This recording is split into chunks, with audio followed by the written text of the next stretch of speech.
What is going on, everybody? Welcome back to the channel. So I did want to make an extra video today and talk about something I have pretty much been seeing popping up everywhere. The new Shadow of the Erdtree DLC is too difficult.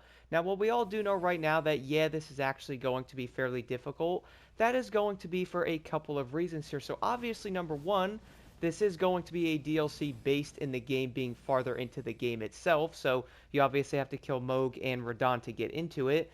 So we all do know it's probably going to be a tad more difficult, right? Well, yes.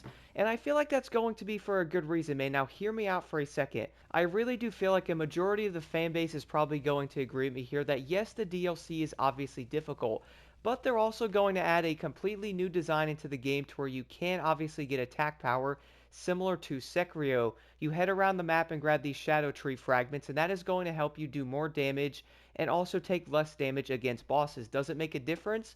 Well, looking at my stats right now, guys, look at this here. So, looking at like my attack power and my defense slash damage negation, you're probably going to notice everything is obviously yellow. For example, my damage on some of the weapons are 846, 781, 1285, which I would say is going to be up around 180 to like 200 damage depending on the weapon. That makes a big difference. Also, I'm level 446. Don't get me wrong, I do know there's obviously people on the game that are going to be level 700, but even if you are level 700, you jump into the DLC, guys, you are legit going to get smacked around and pretty much have a pretty bad time if you don't grab the Shadow Tree fragments. Now, I'm not saying you can't play the entire game without them, because you probably could go through the DLC without them. I would almost guess there's probably going to be some people doing like a no boss hit, pretty much no tree fragment run. Like, that is legit going to happen. I could see it. But here's the thing though, wouldn't you rather explore the map? Like, guys, look at this, for example. It is so beautiful. Also, this is my first time actually walking out into the Altus area, so I gotta say, it is really nice, man. Like, the DLC is beautiful. I'm currently playing on PS5, so I'm not having a lot of issues with frame rates. I would say that's more of like a PC type of thing. But I really do think a lot more players, if you are struggling, you really should go around to each area and explore them. Now, I also understand to a certain extent that some people are like, well, wait a second, Blocked. If you are trying to get more Shadow Tree fragments, you can only get so many of them. This is actually going to be fairly true unless you find a way to skip certain bosses or areas. Like, I do know right now in like the main area here where I was playing the game because I'm still in the beginning of it, I actually killed the main boss over here, which I would say everybody is going to hate. Rolana is something special, guys. I even admit that. I'll show some of the gameplay of that boss fight in the background. That was insane, my goodness. But you can also explore like most of the map and find a lot of them, right? Well, in the beginning of the map, I actually stumbled upon 9 of them, which give you around +5 attack power.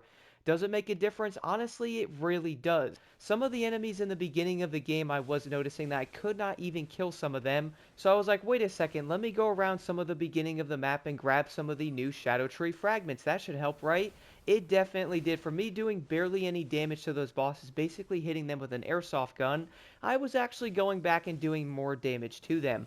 So it is obviously going to make a difference. I do know the boss fights are probably going to be nuts, regardless of these Shadow Tree fragments you actually have on you, especially if you're running the boss fight solo, which I actually am doing, even fighting Rolana. That was kind of insane doing that solo with no mimic or anything, so I would say a lot of players are going to be in for a treat fighting the bosses completely solo. We all do know you can spawn in summons in some of them, and obviously bring in like a mimic tier or, a spirit ash for that matter. That is probably going to make it slightly easier, but again, it is still going to be fairly difficult either way, guys. Now, here's the other thing I did want to mention in this video. We all do know the DLC is difficult, obviously, right? We all have been seeing people bombing it on Steam, saying the game is too hard, like I'm not playing it.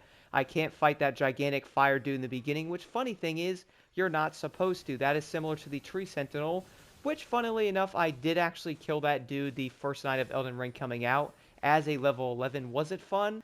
Yes. Was it annoying? Also, yes, without a doubt. But at the same time on that, though, I do feel like a lot of players are most likely going to go, you know what, maybe I shouldn't fight this gigantic hot-headed blast furnace, and I should probably come back to it at another time once I'm leveled a bit more, and also having more of these Shadow Tree fragments. Then it's probably going to be slightly easier. Can it still destroy you? Of course, but you're also going to be doing more damage to it, which can help. Once again, though, guys, I do feel like a lot of people are probably going to get onto the DLC, which we probably have been seeing from these Steam reviews recently, that they're going to encounter like one or two bosses and go, man, this is stupid, like it's way too difficult. One thing I saw so many times about the Elden Ring base game, let me know in the comments below. And the funny part is, I would probably say many people have most likely seen these comments pretty much everywhere. It probably goes something like this: Elden Ring is probably the easiest Souls game I have ever played. Meanwhile, they're probably using like a crazy mage build to where they stand there with like the laser beam thing. Haven't actually used it. Don't get me wrong, I'm not hating on builds and stuff, but can't we agree some of them are obviously slightly cheesy? I mean, why would you want to play the game sprinkling Parmesan cheese everywhere, man? Like, I do understand some builds are going to be insane. Also in the DLC, I have to mention, a lot of those old builds you guys actually ran in the game are probably not going to work. I would know because I'm pretty much running different weapons a bit more now. Even though in the base game I was always like a fast weapon type of player, always up close and personal with the bosses, which is actually working a bit more in the DLC, which I was kind of surprised about. But here's the thing about this though, some of those crazy builds are probably not going to work in the DLC like you most likely wanted them to. Another example of this is probably running a crazy Oonga Booga build to where you run a big sword and pretty much R2 spam or jump and hit the boss or the enemy, and that is probably not going to work with some of the aggression of the bosses. And if you are wondering what I mean by that, all you will simply have to do is go pay Rolana a visit. My goodness, she's basically going to make you into her lunch, and my goodness, she eats it too, bro, so be careful there. That boss is legit no joke. I just really found this a bit insane though. Like, I do understand people are not enjoying the DLC because yes, it is too difficult, but come on, man. Like, this has barely been out for 3 days and people are already quitting it. I feel like if a lot of people probably explored a bit, found some of these Shadow Tree fragments, and also went back to some of the bosses, maybe went back to the game, leveled slightly a bit more, because I'm not going to lie here, I feel like level 100 might be a tad low for the DLC. Like, I do know other YouTubers like Vaudi and stuff like them were saying like 130 or like 120 to 150-ish. I could see that, but also I would say some of the bosses are legit going to annihilate you. And I do know a lot of people are recommending like Vigor being at like 60, which I can definitely see that.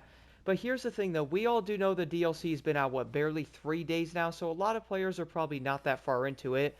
Whereas I would also say people have probably already beaten the DLC, they went back into the game, and they're probably speed running it to get back into it to explore some stuff. That's dope.